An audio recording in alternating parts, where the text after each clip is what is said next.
Evangelio de hoy. Viernes 18 de abril del 2025. Lectura del Santo Evangelio según San Juan.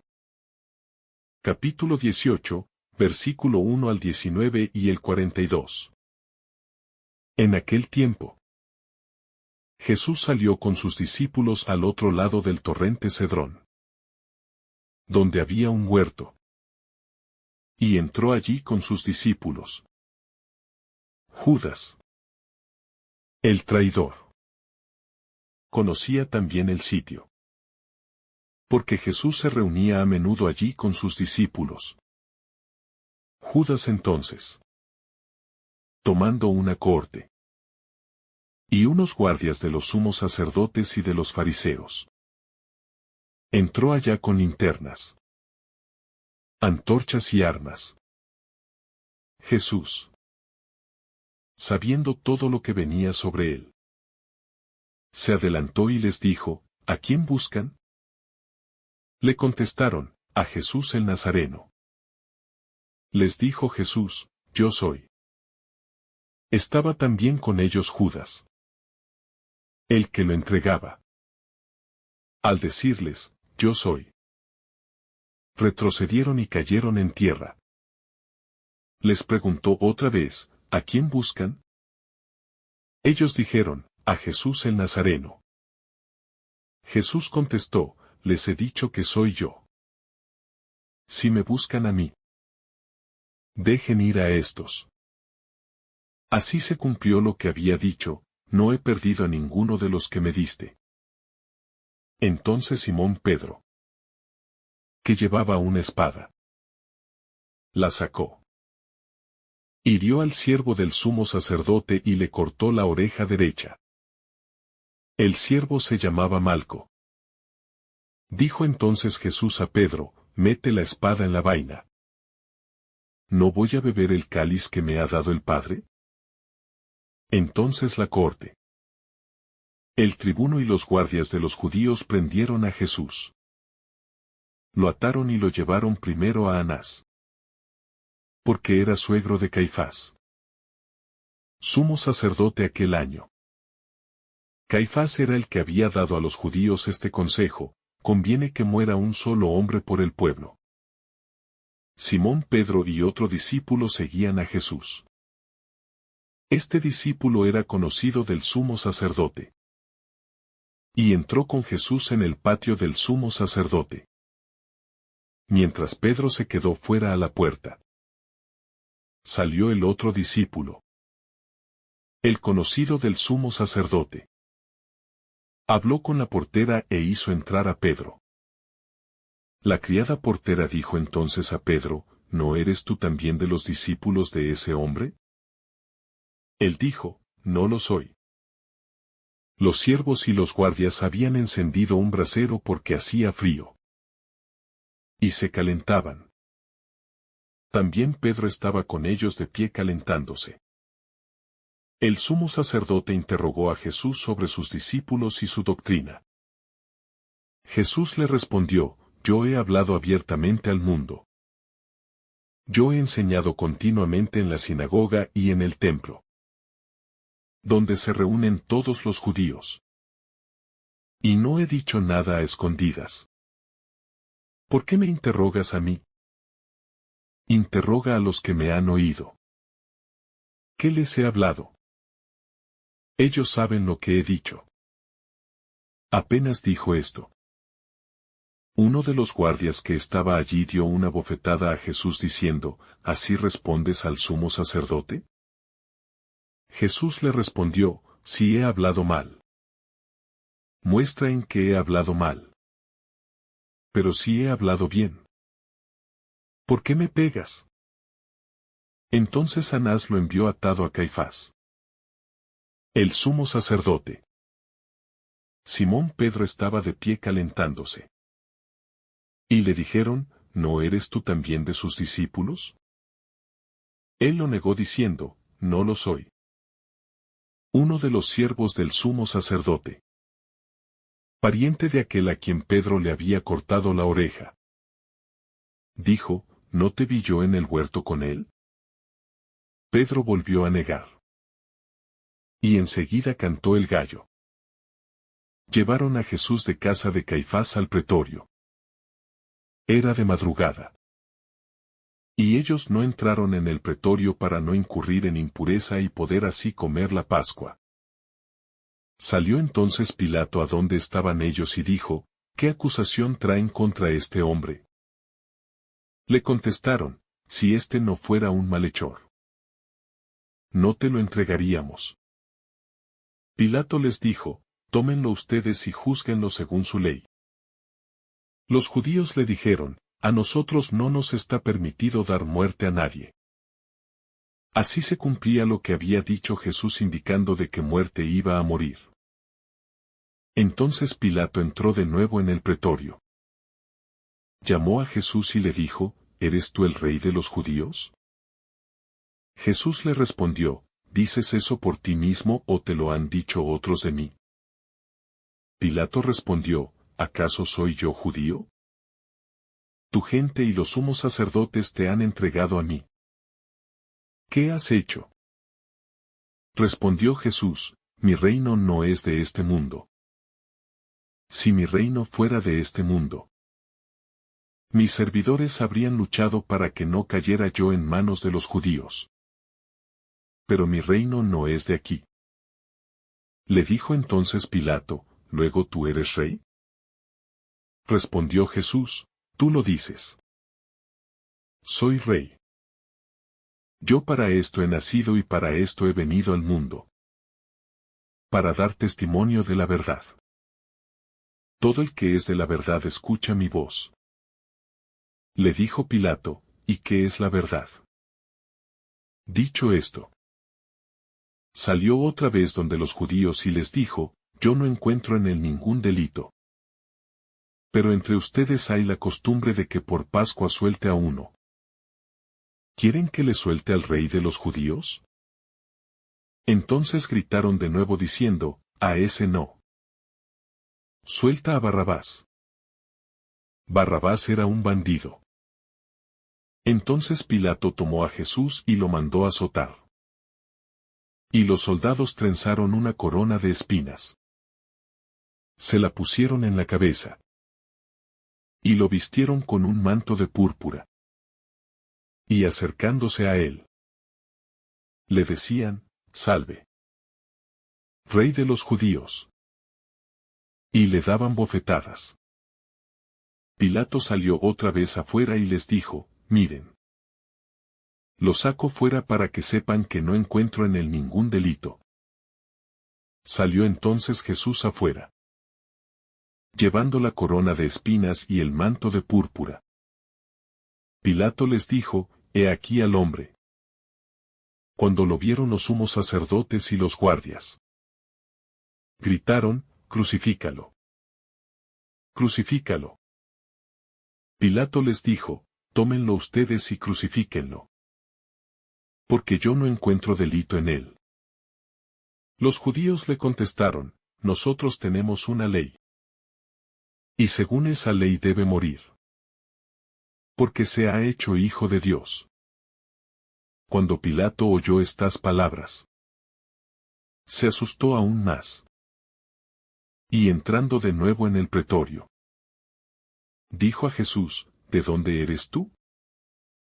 Pero Jesús no le dio respuesta. Pilato le dijo, ¿a mí no me hablas? ¿No sabes que tengo poder para soltarte y poder para crucificarte? Jesús le respondió, no tendrías ningún poder sobre mí, si no se te hubiera dado de lo alto. Por eso, el que me ha entregado a ti tiene mayor pecado. Desde ese momento Pilato trataba de soltarlo. Pero los judíos gritaban, si sueltas a ese, no eres amigo del César. Todo el que se hace rey se opone al César. Al oír estas palabras, Pilato sacó afuera a Jesús y se sentó en el tribunal, en el lugar llamado Litos Trotos, en hebreo Gábata. Era el día de la preparación de la Pascua. hacia el mediodía. Y dijo Pilato a los judíos, «He aquí a su rey». Ellos gritaron, «Fuera! ¡Fuera! Crucifícalo». Pilato les dijo, ¿a su rey voy a crucificar? Respondieron los sumos sacerdotes, «No tenemos más rey que el César». Entonces se lo entregó para que lo crucificaran. Y ellos tomaron a Jesús. Y él, cargando con la cruz, salió hacia el lugar llamado de la calavera, que en hebreo se dice Gólgota. Allí lo crucificaron. Y con él a otros dos, uno a cada lado, y Jesús en medio. Pilato redactó una inscripción y la puso sobre la cruz. En ella estaba escrito, Jesús el Nazareno, el rey de los judíos. Muchos judíos leyeron esta inscripción, porque el lugar donde crucificaron a Jesús estaba cerca de la ciudad. Y estaba escrita en hebreo, latín y griego. Entonces los sumos sacerdotes de los judíos dijeron a Pilato, «No escribas el rey de los judíos, sino, éste ha dicho, soy rey de los judíos». Pilato respondió, «Lo escrito. Escrito está». Los soldados, cuando crucificaron a Jesús, tomaron su ropa e hicieron 4 partes, una para cada soldado.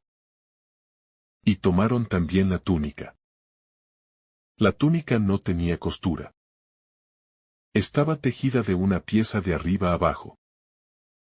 Por eso se dijeron, no la rasguemos, sino echemos suertes para ver a quién le toca. Así se cumplió la escritura que dice, se repartieron mi ropa, y echaron a suerte mi túnica. Y así lo hicieron los soldados. Junto a la cruz de Jesús estaban su madre, la hermana de su madre, María la de Cleofás, y María Magdalena.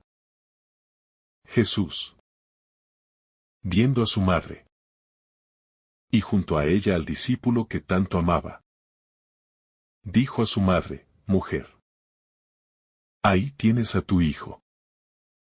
Luego dijo al discípulo, «Ahí tienes a tu madre». Y desde aquella hora, el discípulo la recibió en su casa. Después de esto, sabiendo Jesús que ya todo estaba cumplido, para que se cumpliera la escritura, dijo, «Tengo sed». Había allí un jarro lleno de vinagre, y sujetando una esponja empapada en vinagre a una caña de hisopo, se la acercaron a la boca. Cuando Jesús tomó el vinagre, dijo, «Todo está cumplido». E inclinando la cabeza, entregó el espíritu. Pausa larga. Era el día de la preparación.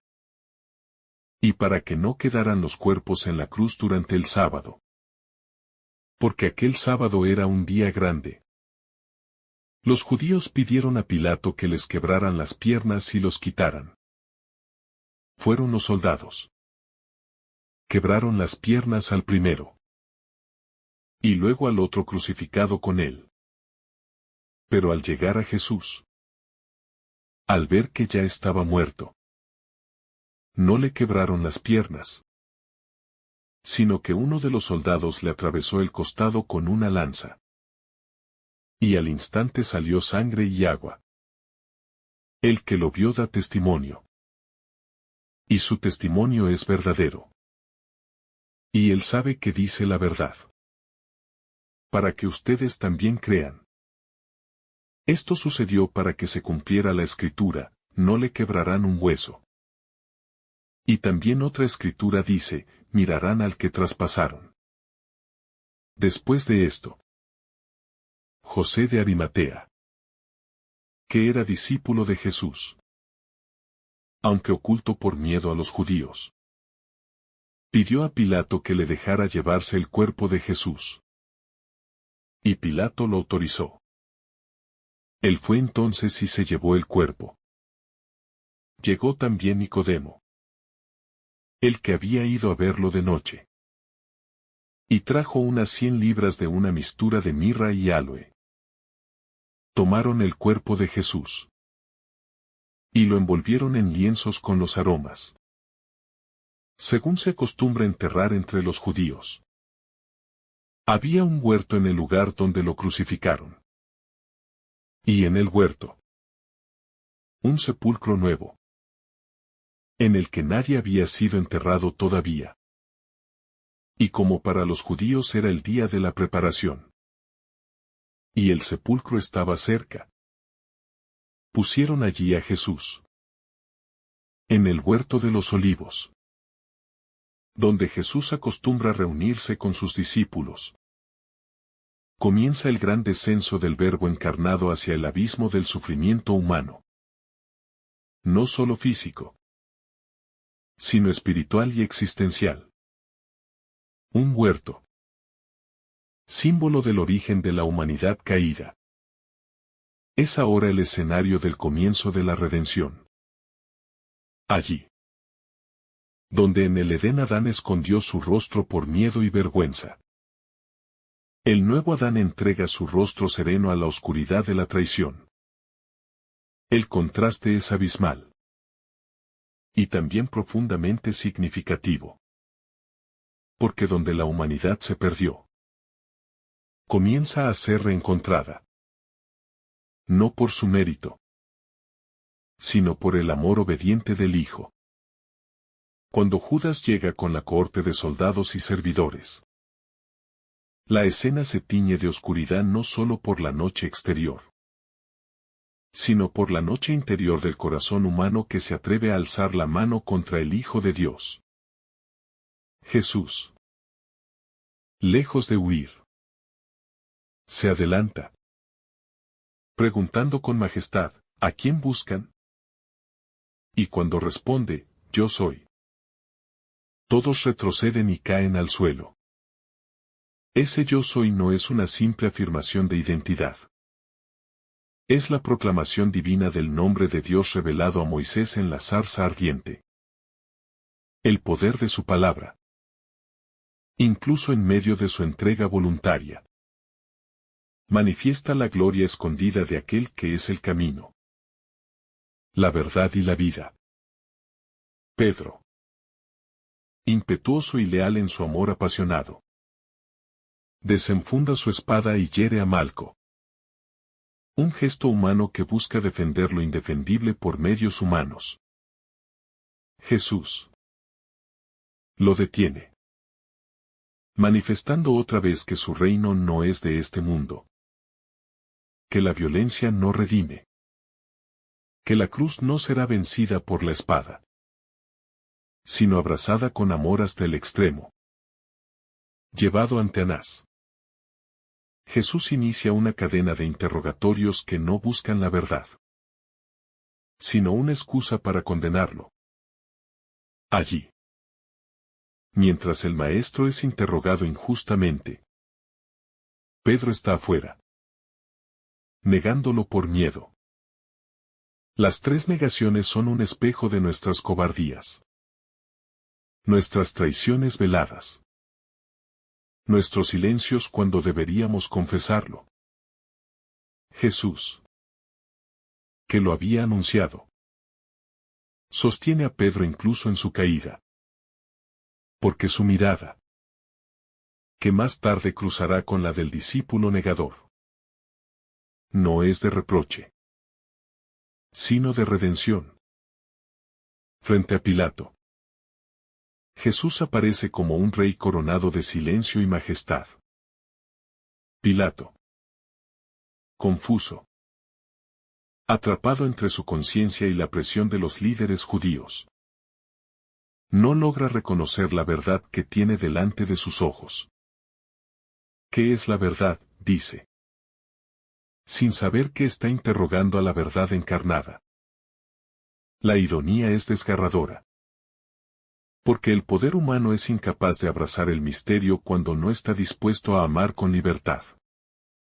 Pilato. Símbolo del juicio del mundo. Se lava las manos. Pero no limpia su culpa.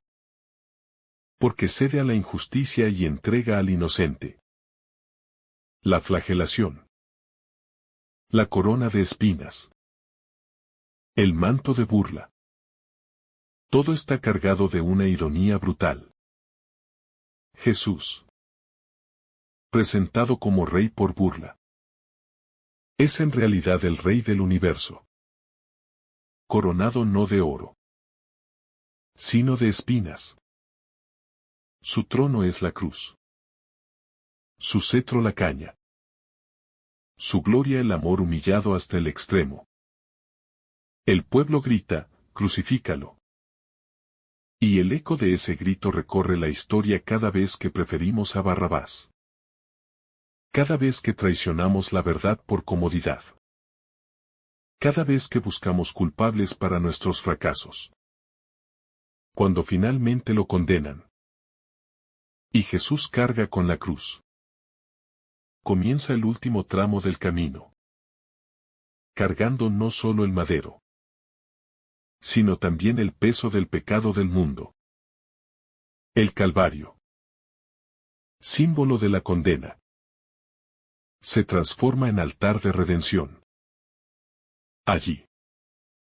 Entre dos malhechores. El Cordero sin mancha es levantado. Atrayendo hacia sí a todos los que deseen mirar al traspasado. Su sed no es solo física. Es también sed de almas. De justicia.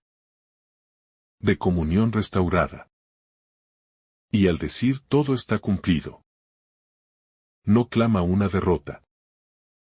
Sino la victoria del amor. En ese momento. El cielo parece guardar silencio. Pero la tierra se conmueve. El velo del templo se rasga. Y la historia humana se parte en dos. Desde entonces. La cruz ya no es símbolo de maldición. Sino de gloria.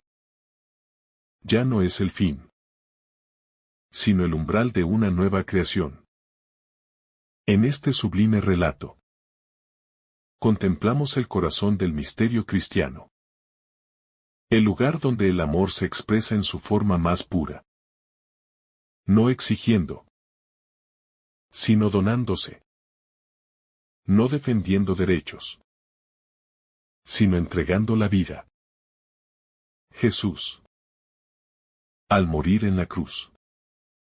No solo carga nuestros pecados, sino que nos ofrece una nueva existencia.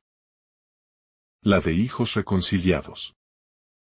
Capaces de vivir y amar como Él. Capaces de entregar la vida también. Porque hemos sido redimidos por su sangre.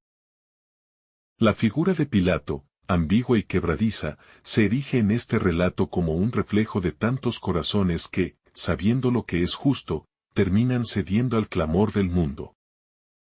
Que grita con violencia lo opuesto. En cada gesto de duda. En cada intento por liberar a Jesús. Y en cada lavada de manos implícita. Se transparenta el alma de quien no quiere cargar la culpa. Pero que igualmente ejecuta la injusticia. Esta contradicción de Pilato no es ajena a nuestra realidad. Pues con frecuencia justificamos nuestras decisiones en presiones sociales. En intereses más grandes. O en excusas disfrazadas de prudencia. Cuando en realidad nos negamos a abrazar con firmeza el compromiso de la verdad. Jesús, silencioso, permanece fiel al proyecto de amor del Padre. Sabiendo que cada paso hacia la cruz no es fracaso, sino fidelidad hasta el extremo. Y así se va revelando el abismo que existe entre el modo divino de reinar y las estructuras humanas de poder y conveniencia. La flagelación, la corona de espinas y el manto púrpura. No son solo una burla cruel. sino también una parodia grotesca de la realeza verdadera. El hombre doliente que es presentado como «He aquí al hombre» sintetiza la hondura del misterio de la encarnación. Y nos invita a contemplar en ese cuerpo desgarrado la plenitud de la humanidad asumida y redimida por Dios. Juan nos sitúa ante este Jesús desfigurado. No para despertar lástima, sino para revelarnos que la gloria de Dios no se manifiesta en el esplendor de las coronas doradas, sino en la ternura de un amor que se deja herir sin devolver el golpe, que se deja burlar sin renunciar a su compasión, que se deja clavar sin maldecir a quien lo hiere. Jesús no grita, no se defiende, no se venga. Y ese silencio resulta más elocuente que 1000 discursos. Porque grita con la fuerza de quien ama hasta el extremo. El camino al Calvario, cargando la cruz sobre sus espaldas llagadas. No es solo un itinerario físico, sino la imagen viva del camino que recorre la entrega voluntaria, la obediencia plena y el amor sin condiciones. Jesús no es víctima de una conspiración, sino protagonista de una entrega libre, que lo lleva a abrazar el madero como se abraza al ser amado, con la certeza de que ese abrazo traerá vida incluso en medio de la muerte. El Gólgota no es el fin de una esperanza rota, sino el lugar donde el amor se hace historia, y donde Dios inaugura su reinado desde lo alto de una cruz, desarmando toda lógica de poder que excluye, que condena, que margina. Cuando Jesús dice tengo sed, no expresa solo una necesidad física, sino la sed profunda del alma de Dios que anhela a la humanidad, que quiere abrazarla, salvarla, redimirla, que ha venido a buscarla a pesar de su ingratitud. Y al pronunciar su todo está cumplido, no hay un grito de derrota, sino la proclamación de una obra consumada. La plenitud del plan de redención sellado con sangre y perdón. En esa muerte, Juan ve la gloria. Porque la cruz no es un escándalo para el creyente, sino trono del amor eterno, que ha decidido no abandonarnos jamás. En el momento en que el costado de Jesús es traspasado con una lanza, y brota sangre y agua, el evangelista nos introduce de manera directa en el corazón del misterio pascual. Porque esa sangre no es simple testimonio de su muerte, sino la expresión sacramental de su entrega total. El agua, símbolo del bautismo, y la sangre, símbolo de la Eucaristía, son los signos del nacimiento de la Iglesia, que nace no de una institución creada por los hombres, sino de la herida abierta del Salvador. En esta imagen contemplativa se revela no solo el drama de la crucifixión, sino el acto creador de un nuevo pueblo, nacido del amor que se derrama hasta el final, sin reservas, sin límites, sin condiciones. Juan no relata este hecho como un simple dato histórico, sino como una verdad profunda que invita a la contemplación orante, al recogimiento silencioso, a la adoración rendida ante el misterio de un Dios que no se ha guardado nada para sí. Los personajes que rodean el entierro de Jesús también expresan una transformación interior que el encuentro con el crucificado ha provocado. José de Arimatea y Nicodemo, quienes antes habían actuado en la sombra, ahora se hacen visibles y valientes, para honrar el cuerpo del Maestro. En ese gesto de ternura y respeto, se percibe una fe que ha sido tocada por el escándalo del amor crucificado. Una esperanza que no se ha rendido a la oscuridad. Un amor que no ha retrocedido a pesar del riesgo. Este acto final de sepultura no es solo un rito piadoso, sino una proclamación silenciosa de que la muerte de Jesús no fue inútil. Y de que hay hombres y mujeres capaces de sostener la fe incluso cuando el mundo parece haberse quedado sin respuestas. En ellos se anticipa la iglesia naciente, que en medio de la confusión y el dolor, empieza a gestarse en lo oculto, en la espera, en la fidelidad silenciosa. El huerto donde es sepultado Jesús no es un lugar cualquiera, sino un espacio cargado de simbolismo, un nuevo comienzo, una nueva creación, una semilla sembrada en la tierra que pronto dará fruto. Así como en el primer jardín del Génesis comenzó la tragedia del pecado, en este nuevo jardín del sepulcro comienza la redención. La piedra que cierra la tumba no es el sello de una derrota, sino la promesa de una apertura gloriosa que se revelará al tercer día. Juan, que escribe siempre desde la contemplación del misterio, no nos invita aquí al duelo desolado, sino a la espera confiada, a la certeza de que la muerte no tiene la última palabra. Porque en el corazón del Padre, toda entrega amorosa es semilla de resurrección. Desde esta perspectiva, cada detalle de la pasión en Juan adquiere una densidad espiritual que supera lo histórico. No porque lo niegue, sino porque lo transfigura. La cruz no es un accidente político ni una simple ejecución legal, sino el cumplimiento de un designio de amor divino, donde Dios mismo ha decidido asumir nuestra fragilidad, nuestra violencia, nuestro abandono, para transformar todo eso en salvación. Cada paso hacia el Calvario, cada golpe recibido, cada palabra pronunciada o callada, forma parte de una sinfonía de redención, donde el amor canta su melodía más honda en el silencio ensordecedor del dolor humano. El testimonio que da el evangelista al final, asegurando que el que lo vio da testimonio, y su testimonio es verdadero.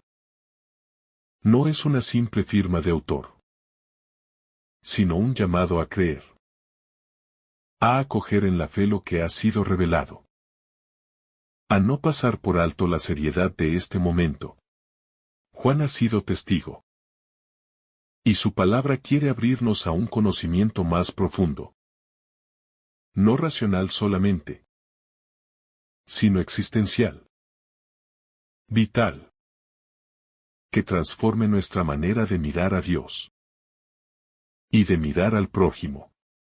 Esta es la fe que no se queda en ideas, sino que brota del encuentro con el rostro del amor crucificado, que ha querido quedarse colgado de un madero para que ningún ser humano vuelva a sentirse solo ni olvidado. Todo en este relato se ha desplegado con una precisión dramática que no busca el espectáculo, sino la revelación de un amor que no se contiene, que no se resguarda, que no se impone, pero que se expone al extremo. La pasión según Juan nos sumerge en el misterio de un Jesús que sabe, que ve, que no es arrastrado pasivamente, sino que entrega su vida desde una conciencia plena, desde una libertad absoluta, desde una fidelidad sin fisuras a la voluntad del Padre. Y esa voluntad no es el sufrimiento como fin en sí mismo, sino el deseo de rescatar a la humanidad herida, perdida, y traerla de nuevo al corazón de Dios, restaurada, redimida, transformada. El valor teológico de esta pasión no reside solo en la secuencia de los acontecimientos, sino en su carga simbólica, en su densidad espiritual, en su capacidad de interpelarnos hoy como lo hizo hace siglos. El soldado que hiere el costado del crucificado, el discípulo que huye, el amigo que niega, el juez que se lava las manos, la multitud que grita «crucifícalo».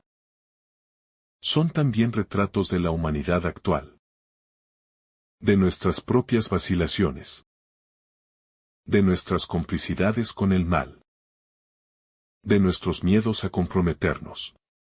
Esta narrativa no puede ser leída como algo externo, sino asumida desde dentro, como una experiencia que revela la verdad de lo que somos, pero también lo que podemos llegar a ser si aceptamos el amor que se nos ofrece en la cruz. La figura del rey en Juan es irónica para el mundo, pero verdadera a los ojos de Dios. Jesús reina no desde un trono dorado, sino desde la cruz, con una corona de espinas, con un cetro de burla, con un manto de escarnio. Y sin embargo, desde allí se manifiesta como el soberano del universo, el que no domina, sino que sirve, el que no impone, sino que se dona, el que no conquista por la fuerza, sino que transforma por la ternura. Este es el reino que se ha inaugurado con su entrega. El reino donde la lógica ya no es la del poder, sino la del amor crucificado. La del perdón que vence al odio.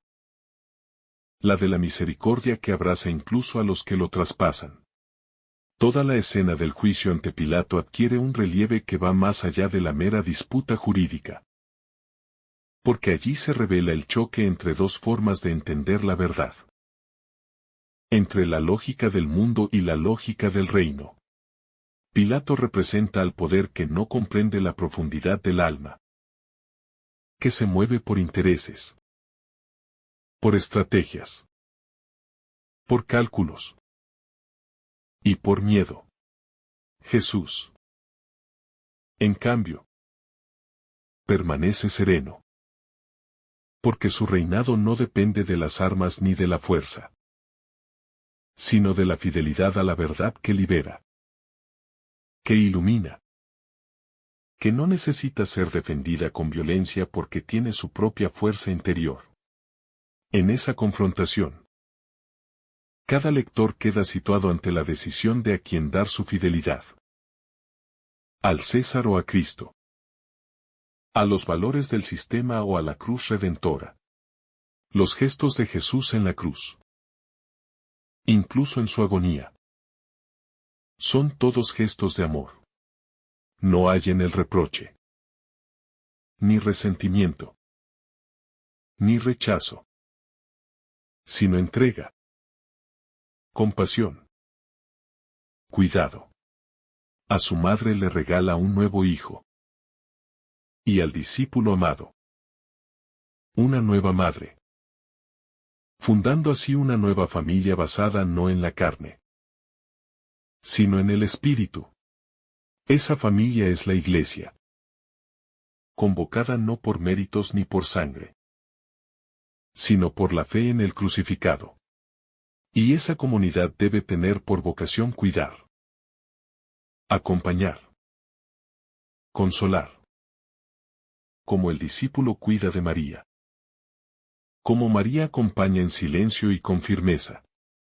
La cruz no destruye los vínculos, los purifica, los eleva, los transforma en comunión eterna. La entrega del Espíritu por parte de Jesús no es un simple final de vida, sino una proclamación solemne de victoria. Una coronación misteriosa de su misión. Una confirmación de que nada ni nadie le arrebató su existencia, sino que fue él quien la ofreció libremente hasta el último aliento. Esta escena no muestra derrota, sino cumplimiento. Plenitud. Cumplimiento de la promesa que el Verbo hecho carne había traído al mundo desde el inicio del Evangelio. El silencio que sigue a este gesto no es vacío, sino reverencia cósmica. Como si toda la creación contuviera el aliento para rendir homenaje al Salvador crucificado, al Cordero inmolado, al que no se defendió, sino que abrazó la cruz como trono definitivo de amor. El detalle de que no se le quiebre las piernas a Jesús tiene una resonancia profunda. No solo por su conexión con las prescripciones pascuales del Cordero sin huesos rotos, sino también porque habla de una integridad espiritual que ni la violencia más feroz pudo destruir. Una plenitud inviolada. Una dignidad que permanece intacta incluso en la muerte. Y cuando el soldado atraviesa su costado con la lanza, no es solo un acto brutal de certificación de muerte, sino una apertura misteriosa de lo que hasta entonces estaba oculto. Una herida que se transforma en fuente. De ella brotan sangre y agua. Símbolos profundos de la Eucaristía y del bautismo. De la gracia sacramental. De la Iglesia nacida al pie de la cruz. De la redención ofrecida a todos sin excepción.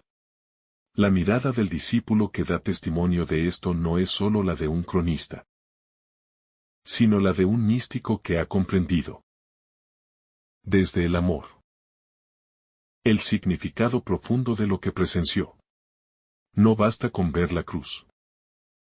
Hay que interpretarla desde la fe, desde la luz que Dios mismo derrama sobre ella, desde la verdad que no se impone pero transforma. Juan no solo narra, sino que invita a creer, a entrar en la lógica de la cruz, a adherirse a este modo divino de amar que se hace carne en lo más bajo, en lo más roto, en lo más vil a los ojos del mundo, para devolverle su dignidad más alta. Este testimonio no se da para informar, sino para provocar conversión, para generar una respuesta en el corazón del lector, para invitar a caminar el mismo camino de entrega y de donación. La sepultura de Jesús.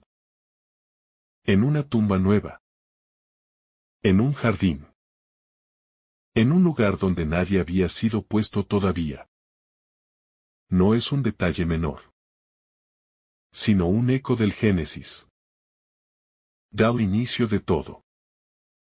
Una insinuación de que desde este lugar de aparente derrota, Dios va a comenzar una nueva creación.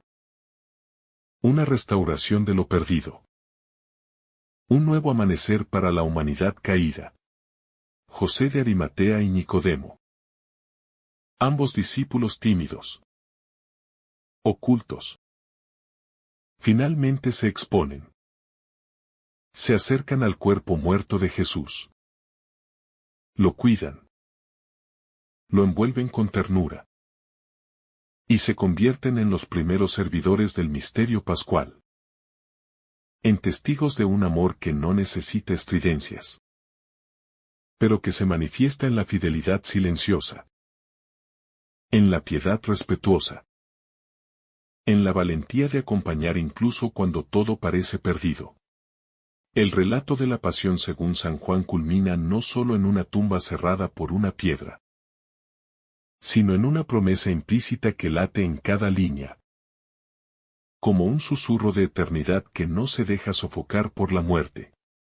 La sepultura del Señor no representa el final, sino un umbral silencioso.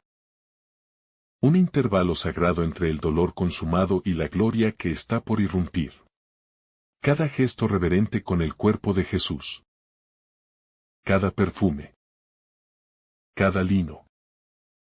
Cada movimiento discreto de José de Arimatea y de Nicodemo. Es una señal de que incluso en la oscuridad más densa, el amor no ha sido vencido. Y que la fidelidad silenciosa puede ser más poderosa que la violencia que gritó en el Gólgota. Quien contempla a Cristo crucificado desde la óptica de este Evangelio no puede permanecer indiferente. Porque no se trata solo de un drama histórico, sino de una epifanía del amor que se da hasta el extremo. Sin condiciones. Sin reservas. Sin temor a la humillación. Este amor desbordante, que no se impone sino que se entrega, tiene la capacidad de transformar las ruinas del mundo, Las ruinas del alma. Los despojos de nuestras propias culpas y cobardías. Ante la cruz de Cristo. Cada ser humano es llamado a reconocerse tal como es. Frágil. Limitado. Pero profundamente amado. Tan amado que Dios mismo se ha expuesto a morir para que la criatura no perezca, sino que viva. La sangre y el agua que brotan del costado traspasado no solo resumen el significado de toda su vida, sino que se convierten en manantial perpetuo para el caminar de la Iglesia. Fuente de sacramentos, de reconciliación, de alimento celestial. Desde esa herida, Jesús nos abre su corazón. Y lo que encontramos allí no es condena, sino misericordia. No es juicio, sino ternura. No es rechazo, sino acogida incondicional. Quien se aproxima a esta fuente con fe, aunque sea como Nicodemo, en la noche, o como Pedro, entre negaciones y lágrimas, descubre que la salvación no es una teoría, sino un rostro, un corazón abierto, una historia de entrega que se repite en cada Eucaristía, en cada gesto humilde de servicio y compasión. La cruz no es una excepción escandalosa dentro del plan de Dios, sino su centro. Su secreto más íntimo revelado a quienes saben mirar más allá de lo visible. A quienes se dejan tocar no solo por lo que los ojos ven, sino por lo que el alma intuye en el silencio profundo. La verdadera gloria de Dios no se revela en el poder aplastante, sino en el amor que se deja herir, que se hace vulnerable, que se inclina a lavar los pies de sus amigos, que se deja traicionar, escupir, abandonar, para no dejar solo a ningún ser humano en su miseria. Esa es la gloria de la cruz, que para el mundo puede parecer locura, pero para quienes creen, es poder de Dios, sabiduría escondida, amor victorioso. Cada personaje de esta narración, Pedro, Pilato, los soldados, María, Juan, los sumos sacerdotes, José de Arimatea, Nicodemo, refleja una faceta de nuestra humanidad. Nuestras contradicciones, nuestras búsquedas, nuestras zonas oscuras y nuestras posibilidades de redención. Pero en todos esos rostros se entrecruza una mirada más fuerte. La del crucificado que no exige perfección, sino apertura, sinceridad, disposición a recibir ese amor que se ha vaciado hasta el extremo. En la cruz, el juicio de Dios sobre el mundo no es una condena, sino una oportunidad de volver al origen, al jardín perdido, a la intimidad rota por el pecado y restaurada por la obediencia del Hijo hasta la muerte. En la pasión de Juan, no hay un énfasis en el dolor físico, sino en la soberanía de Jesús, en su libertad interior, en su realeza que se manifiesta en el acto de amar, en el perdón ofrecido sin medida, en la serenidad de quien sabe que su hora ha llegado y que esa hora no es de oscuridad, sino de glorificación. Todo está cumplido no es la voz de un derrotado, sino el canto final del siervo que ha llevado hasta el fin la tarea de salvar, que ha bebido el cáliz hasta la última gota, que ha amado hasta las últimas consecuencias. Y quien escuche esa frase con el corazón abierto, no podrá salir igual de esta lectura, porque habrá entrado en contacto con el misterio más grande que pueda habitar la historia humana. Volver cada año a este relato no es repetir algo sabido, sino dejar que vuelva a tocarnos. Que vuelva a herirnos dulcemente por dentro. Que vuelva a mostrarnos lo que significa ser salvados por amor. Y no por méritos. Que vuelva a invitarnos a vivir con gratitud. Con humildad. Con una alegría que nace del asombro. De sabernos infinitamente amados. En el silencio del sábado santo. En la quietud de la tumba. La semilla del reino está germinando. Y todo lo que parecía fracaso se está convirtiendo en aurora. Porque si bien la cruz es el último signo visible de esta historia, la última palabra aún no ha sido dicha. Y esa palabra será vida. Que el Señor derrame sobre ti abundantes bendiciones. En el nombre del Padre, del Hijo y del Espíritu Santo. Amén. Si esta reflexión ha sido de tu agrado, no olvides dejar tu me gusta. Compartir tu intención en los comentarios. Y activar la campanita de notificaciones. Para recibir estos mensajes cada día. Te saluda tu hermano Daniel. Deseándote un día lleno de bendiciones.